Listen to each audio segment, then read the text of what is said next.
बिस्मिल्लाहिर्रहमानिर्रहीम। अस्सलाम वालेकुम नाज़रीन, आप यूट्यूब चैनल देख रहे हैं। मैं इमरान खान हूँ। क्या डोनाल्ड ट्रंप बगैर लड़े वापस चला जाएगा? एक बात सोचिए ना आप, डोनाल्ड ट्रंप ने अपने 2 बंदे नहीं भेजे। उसने कहा जी 15 घंटे की फ्लाइट है, पैसे ज़ाया होते हैं और वक्त ज़ाया होता है। यानी जिस आदमी ने को 50,000 फौज भेज दिए खित्ते में, उसने बड़े बड़े बहरी बेड़े भेज दिए पूरे खित्ते के अंदर, उसने दुनिया के महंगे तरीन हथियार पहुँचा दिए हैं वहाँ पर।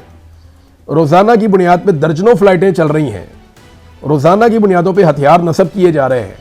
अरबों डॉलर जो आदमी खर्च कर रहा है रीजन में, वो अमन के लिए 2 लोगों को एक ट्रैवल नहीं करवा सकता। ये कोई समझ में आने वाली बात है? लेकिन ट्रंप ने कहा जी वो खर्चा वर्चा बचाना चाहता है। मैंने उसके ऊपर तबसरा भी किया था कि ट्रंप ही खर्चा बचाना चाहता है, हम तो नहीं बचाना चाहते। हमने तो अपना अरबों रुपए का नुकसान कर लिया इस्लामाबाद में कर्फ्यू लगा के। बहरहाल ट्रंप ने जो जान का असला, जो जान के फौजी और हथियार, वो सारे पहुंचा दिए मिडल ईस्ट में। लेकिन जब अमन की बात आई, मुज़ाकरात की बात आई, तो डोनाल्ड ट्रंप ने कहा जी मेरे लोग नहीं आ सकते, टेलीफोन पे ही बात कर लेंगे हम आपस में, और मुज़ाकरात अब टेलीफोन के ऊपर होंगे। ये दुनिया की तारीख के अनोखे मुज़ाकरात हैं कि जो टेलीफोन के ऊपर होंगे। और डोनाल्ड ट्रंप ने उसकी ऑफर भी कर दी है कि ईरान का जब दिल करे मुज़ाकरात का तो वो हमें टेलीफोन कॉल कर ले। एक और बड़ी मज़े की बात आपको बताता हूँ, स्टेज के ऊपर से ना JD वेंस को डोनाल्ड ट्रंप से पहले रेस्क्यू किया गया था। वो वीडियो मैंने देखी है अभी। पहले JD वेंस को यहाँ से पकड़ा, शोल्डर से उसको खींच के निकाला और उसको ले गए वहाँ से। फिर डोनाल्ड ट्रंप को जो है वो उसके बाद रेस्क्यू किया गया। लेकिन ज़्यादा लोगों ने डोनाल्ड ट्रंप को रेस्क्यू करने के लिए ज़ोर लगाया, लोगों की तादाद भी वहाँ ज़्यादा थी। मैं आपको फिर ये कह रहा हूँ कि जिस किस्म का एक सिक्योरिटी फोर्सेस का रिस्पांस होना चाहिए था, वो डोनाल्ड ट्रंप के मामले में नहीं था। मैं आपको सीरियसली बता रहा हूँ कि 20 सेकंड के बाद तो डोनाल्ड ट्रंप को अपनी कुर्सी से उठा के निकाला गया और लगभग 7-8 सेकंड के बाद पहला आदमी पहुँचता है डोनाल्ड ट्रंप के सामने को। 12 सेकंड के बाद जो है वो बाकी लोग पहुँचते हैं और घेरा डालते हैं। इधर 3-4 सेकंड बहुत होते हैं। परवेज़ मुशर्रफ की बात मुझे याद है।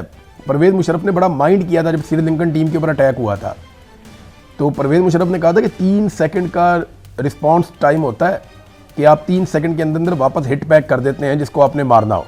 कमांडो का तो ये काम है। लेकिन उस पर बड़े नाराज़ हुए थे कि वो हमलावर कैसे वहाँ से निकले और कैसे वापस अटैक नहीं किया जा सका, ये मुकाबला क्यों नहीं ठीक तरीके से हुआ, क्योंकि परवेज़ मुशर्रफ खुद भी एक कमांडो था, क्योंकि माजी में वो रहा उसका हिस्सा, तो इसलिए उसको आइडिया था। तो मैंने जो देखा डोनाल्ड ट्रंप की सिक्योरिटी में, अमेरिका को बड़े सीरियस इक़दामात लेने चाहिए और लेने पड़ेंगे। अब नाज़रीन, आजकल मैं एक और चीज़ देख रहा हूँ कि इमरान खान के जो मुखालिफिन हैं वो बड़े चिड़चिड़े हो गए। कोई यूट्यूबर्स को डांट देता है, कोई इससे लड़ पड़ता है, कोई उससे लड़ पड़ता है, कोई इंटरव्यू देते हुए लड़ पड़ता है, कोई उठ के चला जाता है, कोई गले पड़ जाता है, कोई गालियाँ दे देता है, कोई एयरपोर्ट पर लड़ पड़ता है, कोई कहाँ पर, समझ नहीं आ रही बेचारों को। चिड़चिड़े हो गए हैं क्योंकि इन्होंने सारा कुछ करके देख लिया, लेकिन ये आसिम मुनीर साहब की उम्मीदों पे पूरा नहीं उतर पा रहे। मकबूलियत इमरान खान की कम नहीं हो रही और जितने लोग लॉन्च किए जा रहे हैं उनमें से किसी की भी मकबूलियत ज़्यादा नहीं हो रही। देखिए, मैं कुछ ज़्यादा कहना नहीं चाहता, लेकिन 2 चीज़ें मैं बताऊं, हर चीज़ की एक कीमत होती है और वो आपको अदा करनी ही पड़ती है। सियासत जो है ना, ये बड़ी जालिम चीज़ है, इसमें आपको काफ़ी बर्दाश्त पैदा करनी पड़ती है। तो जितने भी लोग इमरान खान के मुखालिफिन हैं वो अपने अंदर बर्दाश्त पैदा करें। इमरान खान के ऊपर बड़े घटिया किस्म के मुकदमात बनाए गए हैं। इद्दत जैसा घटिया मुकदमा बनाया गया, उसके ऊपर 200 से ज़्यादा मुकदमात हो गए हैं। वो आज भी अपने आसाब को कंट्रोल में रख कर खड़ा है और मुकाबला कर रहा है। तो आज एक और भी बहस छिड़ी हुई है पाकिस्तान में कि क्या सरकारी मुलाजिम कोई पॉलिटिकल कमेंट कर सकता है या नहीं कर सकता। तो मेरी नज़र में नहीं कर सकता। सरकारी मुलाजिम को दौरान ड्यूटी यूनिफॉर्म में अपने आप को सियासत से दूर रखना चाहिए। इसीलिए मैं ये कहता हूँ कि आसिम मुनीर साहब को बिल्कुल सियासत में हिस्सा नहीं लेना चाहिए। कायदे-ए-आज़म ने मना किया हुआ है। और DG ISPR 1-1 घंटा या इससे ज़्यादा बाद औक़ात पूरी पॉलिटिकल प्रेस कॉन्फ्रेंस कर देते हैं और पाकिस्तान का सारा मीडिया उसको दिखाता भी है। और हम बेशर्मों की तरह बाद में उसके ऊपर बहुत सारे प्रोग्राम्स भी चला रहे होते हैं कि उसने ये कहा, उसने ये कहा, उन्होंने ये कहा। हालांकि उनका ये हक नहीं है। उनका तो बाइकआउट होना चाहिए और उनको मना किया जाना चाहिए कि आप यूनिफॉर्म के अंदर किस तरह सियासत कर सकते हैं, सियासी बयानात दे सकते हैं। इंतहाई गैर मुनासिब है, बड़ी ज़्यादती है। जब आप यूनिफॉर्म में और आप ड्यूटी पे हैं तो फिर आपको कोई फेवरेट नहीं है, ना कोई आप कह सकते हैं मेरा फेवरेट है, ना आप ये कह सकते हैं कि मैं इसके ख़िलाफ़ हूँ। ये आप नहीं कर सकते यूनिफॉर्म में अगर आप हैं तो। और ये काम आसिम मुनीर साहब, क्योंकि यूनिफॉर्म के अंदर जो सबसे ताकतवर आदमी पाकिस्तान में होता है वो आर्मी चीफ होता है, तो सबसे पहले उन पर इम्प्लीमेंट होना चाहिए। DG ISPR को इसका ख्याल रखना चाहिए, बाकी सबको रखना चाहिए। जब आप ऐसे इस ओहदे को इस्तेमाल करते हैं ना ताकत के बलबूते पे, तो फिर ये मामला नीचे तक जाता है। और दूसरी बात यह है कि बतौर कौम हमारे अंदर से बर्दाश्त खत्म होती चली जा रही है। मैं भी इसका एक हिस्सा ही हूँ।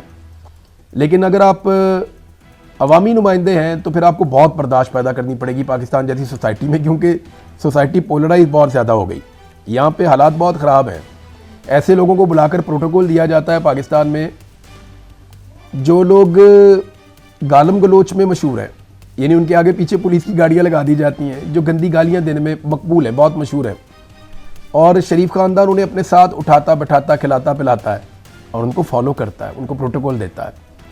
मरियम नवाज़ हर उस आदमी को फॉलो करती है जो गंदी गाली दे सकता है सोशल मीडिया के ऊपर। बेशुमार लोग हैं गंदी गालियाँ देने वाले, मरियम नवाज़ उन्हें फॉलो करती हैं। तो सियासत के अंदर जो है ना वो बर्दाश्त ख़त्म होती चली जा रही है। मैं अभी यास्मीन राशिद साहिबा का एक स्टेटमेंट में देख रहा था, उनकी पोस्ट है, उन्होंने बताया कि सबकी आंखों के साथ कुछ ना कुछ गलत किया जा रहा है। सनम जावेद के हवाले से ये रिपोर्ट हुआ है कि उनकी दाईं आंख मुतासर हो गई। डॉक्टर साहिबा ने कहा जी कि इनको चेक करवाएं, इनकी भी दाईं आंख ख़राब हो रही है, इमरान खान की भी, बुशरा बीबी की भी, एक दो और लोग भी रिपोर्ट हुए हैं। तो ये क्या चल रहा है? तो ये कहा गया जनाब बुध को डॉक्टर आएगा आंखों वाला, वो देखेगा, वो नहीं आया। और अब कहा जा रहा है 2 हफ्ते के बाद कोई डॉक्टर आएगा और वो आकर सनम जावेद को चेक करेगा। ये बड़ा अलार्मिंग है। अगर सब लोगों की दाईं आंख के अंदर ये प्रॉब्लम आ रहा है और आंखें उनकी ख़राब हो रही हैं कैदियों की, तो उनको ऐसा क्या खिलाया जा रहा है या इस किस्म का वायरस है ये कि सब लोगों की आंखें ही मुतासर हो रही हैं? तो इसकी एक जुडिशल इंक्वायरी होनी चाहिए और प्रॉपर मेडिकल टीम्स इसके ऊपर काम करें ताकि पता चले कि ये क्या हो रहा है। एक चीज़ नाज़रीन मैं जाते जाते आपको बताऊं कि शहबाज शरीफ ने ना फौरी तौर पे, पाकिस्तान के हुक्मरानों ने, शहबाज शरीफ ने, सदर ने, इन्होंने डोनाल्ड ट्रंप के वाक़े के ऊपर मजम्मत कर दी। यानी डोनाल्ड ट्रंप एक तकरीब में मौजूद था, उस तकरीब के बाहर फायरिंग हुई है और उन्होंने फौरी तौर पे मजम्मत जारी कर दी। मेरे ख्याल में 1 घंटा भी पूरा नहीं हुआ, उन्होंने धड़ाधड़ मजम्मती बयान देना शुरू कर दिए और दुआएं शुरू कर दी डोनाल्ड ट्रंप के हक़ में, नेक तमन्नाएँ जारी करना शुरू कर दी डोनाल्ड ट्रंप के हक़ में, और मजम्मतों से भरी हुई जो है ट्वीटें दाग दी इन्होंने 1 घंटे से भी पहले। लेकिन याद रखिएगा कि जब आयतुल्लाह अली खामनाई शहीद हुए ईरान में, तो ये बहुत देर तक ये कोई स्टेटमेंट देने के काबिल नहीं थे और उन्होंने कोई मजम्मत या कोई बयान जारी नहीं किया था। जो मिनाब स्कूल के अंदर 170 बच्चियां शहीद हुई 5 साल से लेकर 7 साल तक, उस पर शहबाज शरीफ ने कैसा और कब रिस्पॉन्ड किया, जरा ये भी आप चेक कर लीजिएगा। तो ये गुलामी वाली सोच है कि डोनाल्ड ट्रंप को छींक भी आएगी तो ये ज़मीन पे झुक जाएंगे और उनकी खिदमत में हाजिर हो जाएंगे, फर्शी सलाम करेंगे उन्हें कि डोनाल्ड ट्रंप साहब को छींक भी नहीं आनी चाहिए, पूरा इस्लामाबाद बंद कर दो। लेकिन अगर कहीं जुल्म हो जाए, ज़्यादती हो जाए, बर्बरियत हो जाए हकीकत में, तो इनको बयान देने में कई दिन लग जाते हैं, अंदाज़ा कीजिए आप। और ये हकीकत है। शहबाज शरीफ ने बताया था कि बेगर्स कांट बी चूज़र्स, और शहबाज शरीफ को अपनी औकात का बहुत अच्छे से पता है। लेकिन पाकिस्तानी अपनी औकात और अपनी हैसियत जानते हैं, उन्हें किसी किस्म का कम्प्लेक्स नहीं है। और पाकिस्तानी ये सोचते हैं कि हम इतने बुरे के हकदार नहीं हैं जो हमारे साथ किया जा रहा है, और यही तो फटा है। अब तक ले इतने, अपना ख्याल रखिएगा, अपने चैनल का भी। अल्लाह हाफ़िज़।